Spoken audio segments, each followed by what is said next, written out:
เจ้า เพิ่นมีได้มาคอยไปหาเต้แล้วแล้วฟ้ามาคือเจ้าแล้วถามจะหาเจ้าว่าเจ้าสบายดีบ่ข้อยน่ะว่าเจ้าก็สบายดีอยู่แล้วเลยว่าฝากเงินมาคือกับฝากความคิดฮอดไว้ให้เจ้าซื้อกินไปมาพูดห้าข้อยไปส่งตะเปาไปแล้วมาแล้วนี่อืมอืมเจ้าจื้อเขาได้บ่อืมอืมจะไปโอ้เลยไปอันพุ่นจะไปแต่เขามีมาแต่พุ่นจะไปแต่จับไปส่งไปส่งตะเปาแล้วก็มื้อนี้แล้วก็มาแล้วนี่แล้วก็ไปแวะครูอ๋อไปแวะครูติ๊กครูติ๊กก็เลยฝากเงินมาให้เจ้าซื้อแนวกินขอบคุณเวลาตื้อโอ้เฮาดี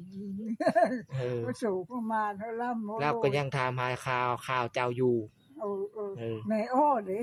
ย่าอยู่กับยายอยู่แต่เฮินไม่ได้แวะเห็นแต่ครูติ๊กบ่ติ๊กเด้บ่อยู่แต่อันนั้นพูอยู่แต่ผู้แล้วโคกล้องแต่ว่าผู้แต่ทางขึ้น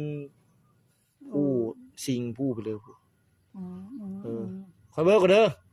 เม้อเลยแล้วบอกว่าไม่เห็นหน้าเห็นตาก็ตะปางเลยจังว่ามือเด้อโอ๊ยมา